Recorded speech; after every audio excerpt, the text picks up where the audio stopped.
Subscribe करें मणिधाम भजन TV YouTube channel और bell icon की दबाएं लेटेस्ट वीडियो अपडेट पाने के लिए। करो सगाई चंदेरी रानी और दूजो जिन ठान। करो सगाई चंदेरी रानी और दूजो नहीं ठानो। क्या हो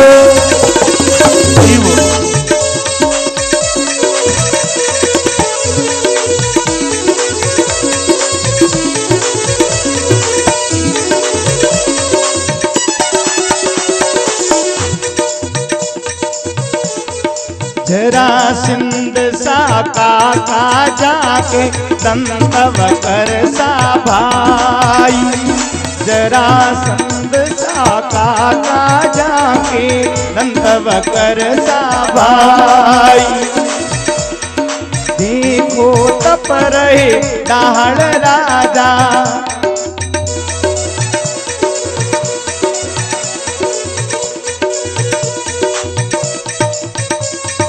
करे राज शिशुपाल धरापति नवखंड माइन छानो। करे राज शिशुपाल धरापति नवखंड माइन छानो। पदम काहे ऋषि ऋषि के रानी हमारी कही थे मानो। क्या हो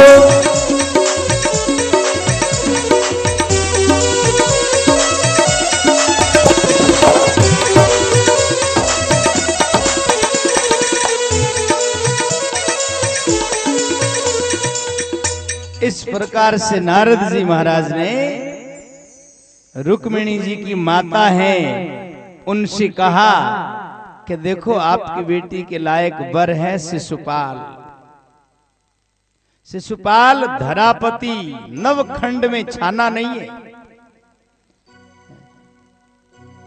इस जम्बूद्वीप के नवखंड है, भारत खंड है, किम पुरुष वर्ष है, केतुमाल वर्ष है, भद्रास्व वर्ष है, हिरण्यमय वर्ष है, कुरुखंड है, ऐसे नवखंड। बोले वो शिशुपाल चंदेरी का राजा नवखंड में चावा है। और जरासंध जैसे उसके काका, दंतवक्त्र जैसे भाई। देखो देखो रानी साहिबा, आपसे बर कोई छाना नहीं है। अरे तप रहे डायल अमानो। और डाहल राज शिशुपाल तप रहा है नवखंड में। और उसके साथ ऋषि कहे रानी ने हमारी कही थे मानो। नारद जी के रानी आप तो मारो करनो मानो और बेटी री सगाई शिशुपाल रे हाथे कर दो बस। यूं बढ़िया और कोई ठिकानो नहीं। रानी और दूजो नहीं ठानो। करो सगाई चंदेरी में। इससे बढ़ करके आपकी बेटी के लायक दूसरा कोई ठिकाना नहीं है। ये बात आप मेरी 16 आना सच्ची मानो। नारद जी इस तरह से रुक्मिणी जी की माता के साथ चर्चा किए हैं। इतने में महाराज भीम आए। महाराज भीम ने भी हाथ जोड़ करके करी बीनती ऋषिन को हाथ जोड़ राजा आय। जनमी बाई रुक्मणी बर देवो नी बताय। महाराज नारद जी भीम के महल में चले गए। रानी को ये बात पढ़ा करके, ये पार्टी पढ़ा करके अच्छी तरह कि रुक्मिणी की दूसरी जगह सगाई के बारे में सोचना ही नहीं है। चंदेरी के देश शिशुपाल के हाथ टीका लिख के भेजना है। और महाराज भीम के महल में गए। भीम ने कहा महाराज अपनी बाई ब्याह के लायक हो गए। जनमी रुक्मण बाई वर देवो नी बता। आप 22 साल के लिए वर बताओ लायक।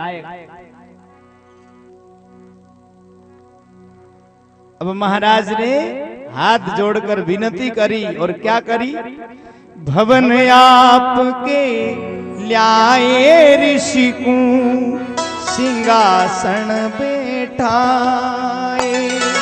कवन आपकी ल्याए ऋषि को सिंहासन बैठाए। दूकर जोड़ राजा अर्ज करे जी रुक्मण बर जो बताया।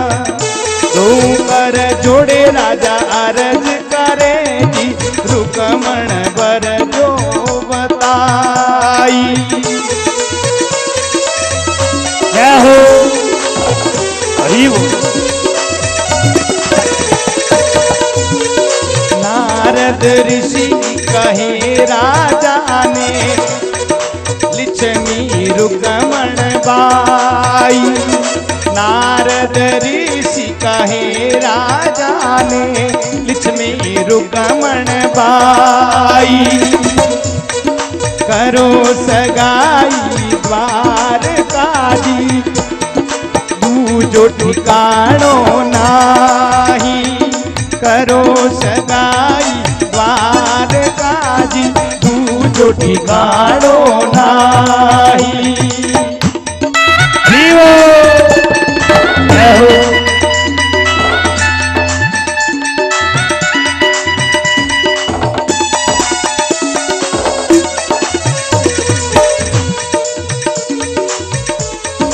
छप्पन कोटि जादव पति जी नंदजू के लाल कहाय।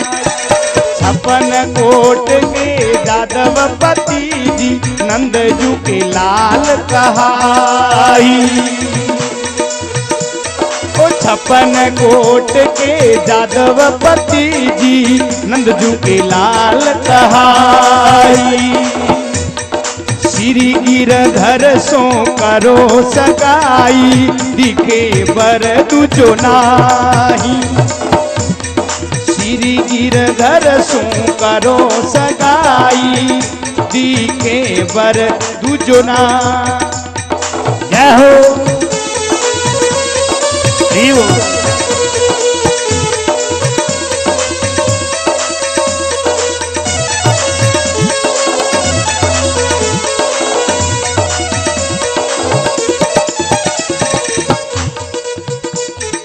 दानव मारण देव उदाहरण लियो मनुज अवतार।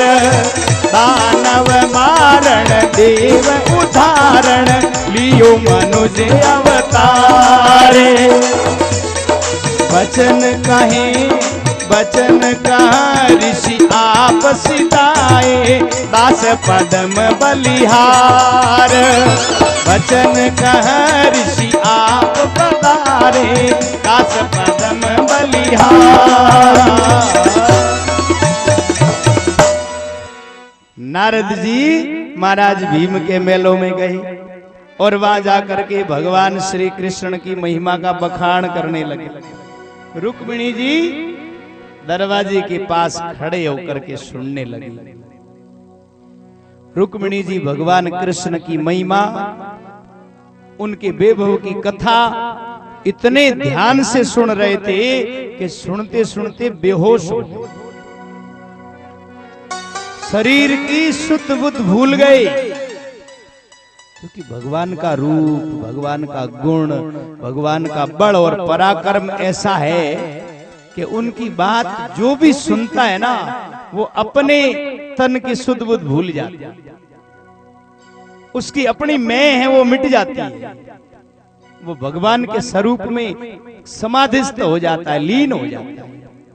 तो रुक्मिणी जी को है कमरे के महाराज बाहर कंवड़े खड़िया खड़िया मुड़े कि नारद जी कहीं बात करे। नारद जी के देखो आप बेटी जी की है आ रुक्मिणी बाई सा लक्ष्मी है साक्षात और अणी हगाई आप करो द्वारका में। दूजो और कोई ठिकानो नहीं है।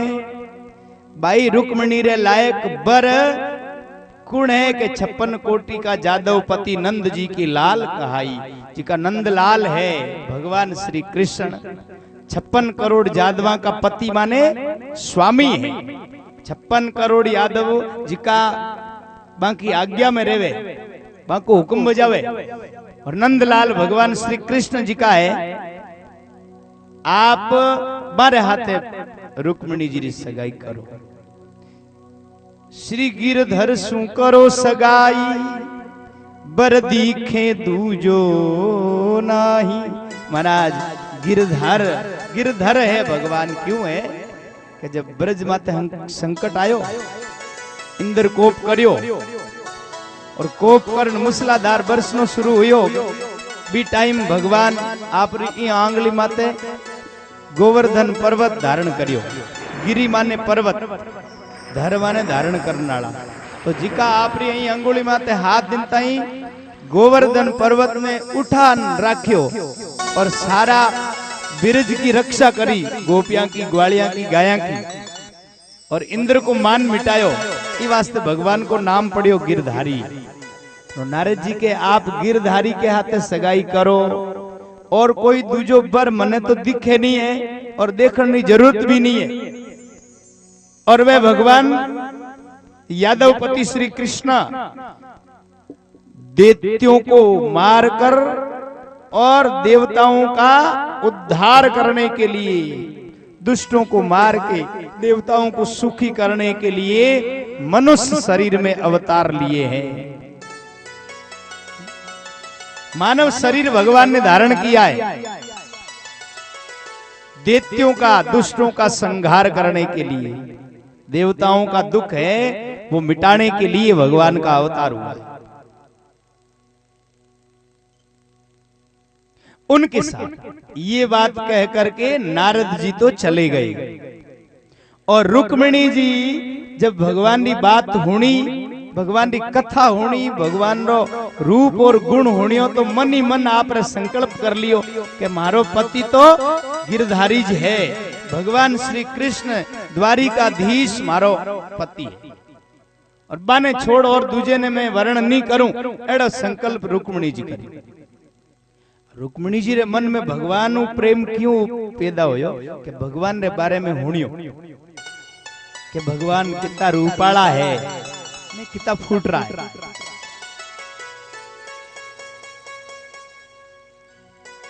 भगवान कितने सुंदर है, ये बात सुनी रुक्मिणी ने। कितने सुंदर है भगवान, किन्ना सोना लगदा है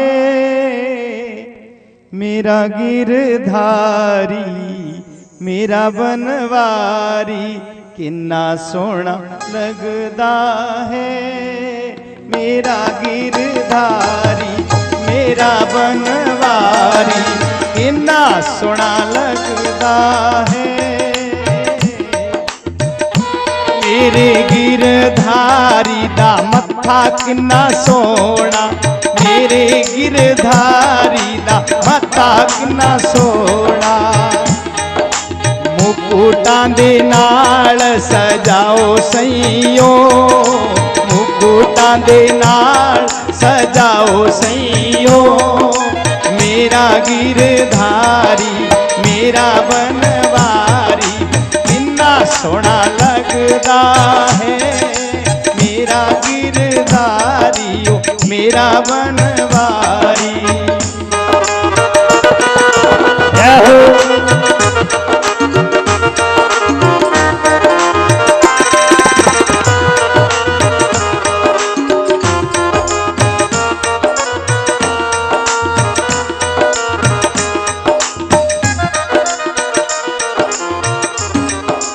मेरे गिरधारी दे कान किन्ने सोने, मेरे गिरधारी दे कान किन्ने सोने।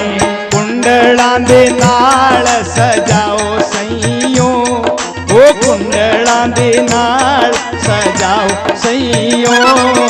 मेरा गिरधारी, मेरा बनवारी, कितना सोना लगदा है मेरा गिरधारी, कितना प्यारा लगता है मेरा गिरधारी, मेरा बनवारी, कितना सोना लगता है।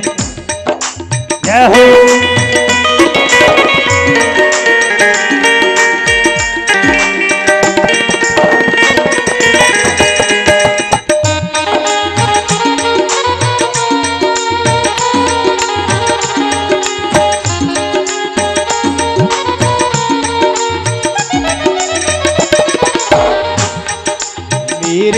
गिरधारी की आँखा किन्नी सोनी, मेरे गिरधारी की आँखा किन्नी सोनी, सुर में दे नाल सजाओ सैयो, सुर में दे नाल सजाओ सैयो, कितना प्यारा लगता है मेरा गिरधारी मेरा बनवारी, कितना सोना लगता है मेरा गिरधारी मेरा बनवारी। क्या हो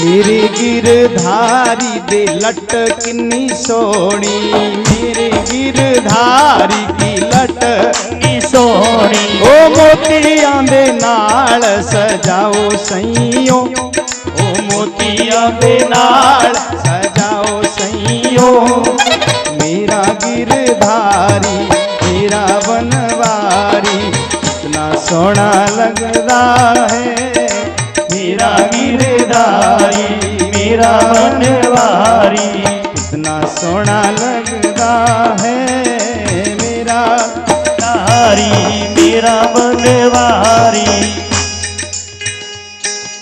ऐसे भगवान इतने सुंदर हैं, उनका एक एक अंग सुंदरता का दरिया है, सागर है। और जिस किसी का भी मन भगवान के एक अंग पर भी टिक गया ना, तो वो दूसरी तरफ उसकी नजर ही नहीं जाती।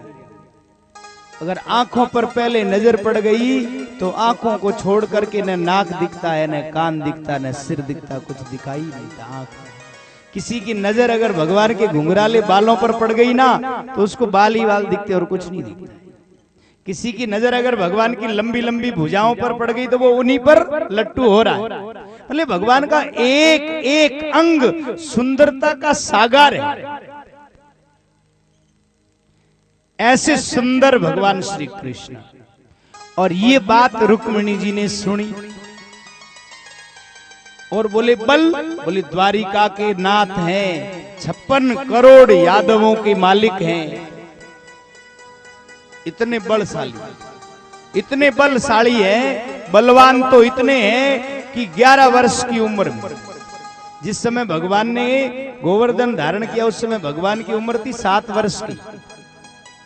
7 वर्ष की उम्र में ये आंगली है ना, ये आंगली, आंगली माते गोवर्धन पर्वत ऊंचो उठा लिया। और पर्वत की तो कोई तो बाटो नहीं, हाथ कोस में बिंगो विस्तार है, बिंगे दौड़ो फिरे तो हाथ कोस की फेरी लागे। इतो बड़ो इतो लंबो चौड़ो पर्वत, अरबी ने एक आंगली माते ऊंचान राख्यो, ऊंचान नीचो नहीं मिलियो, हाथ दिन तक आपरे हाथ माते ऊंचान राख्यो ये आंगली माते। रुक्मिणी जी बोले इतने बलशाली, बस फिर क्या है, मन ही मन, अपने मन ही मन संकल्प कर लिया, मन ही मन भगवान को वर्ण कर लिया कि मेरे लायक पति यदुनंदन भगवान श्री कृष्ण। भगवान के बारे में बहुत सुनने की जरूरत होती है, तब जाकर के भगवान से प्रेम होता है, तब जाके भगवान की भक्ति बनती है। बहुत बहुत सुनते हैं, और सुनते क्या है, भगवान के रूप की कथा, भगवान के बल की कथा, भगवान के गुण की कथा, भगवान के वैभव की कथा, ऐसी ऐसी बातें सुनते हैं, तब भगवान से प्रेम होता है। तो रुक्मिणी जी नारद जी से सुनी भगवान के बारे में, भगवान से प्रेम हुआ और भगवान को अपना पति के रूप में वर्ण किया मन ही मन।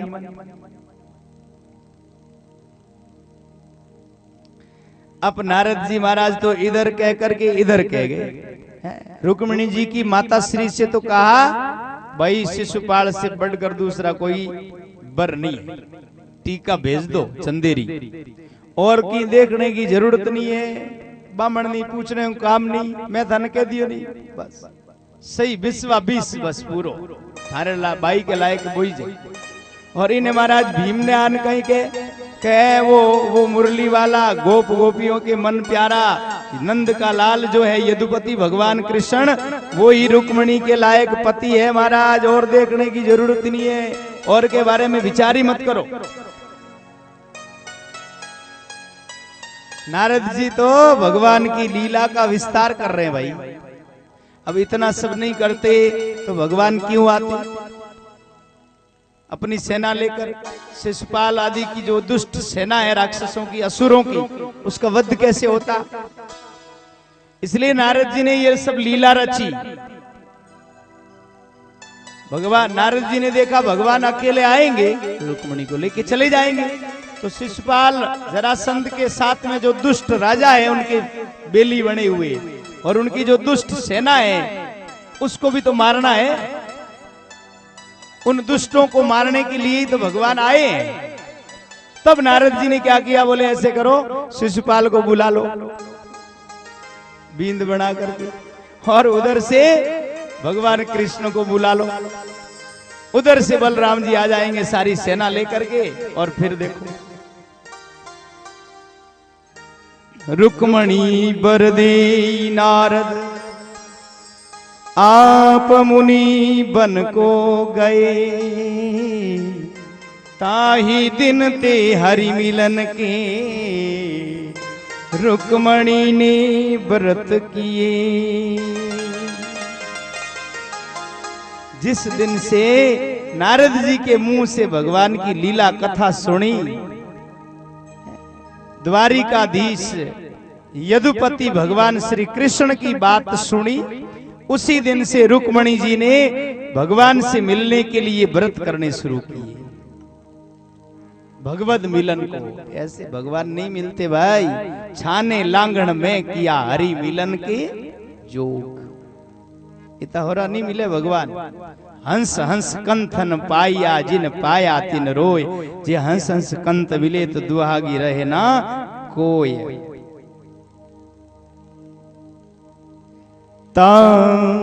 दिन ते हरि मिलन के रुक्मणी ने व्रत किए। उसी दिन से व्रत करने शुरू कर दिए रुक्मणी जी ने। किस लिए? भगवान श्री कृष्ण से मिलने के लिए, कि मुझे भगवान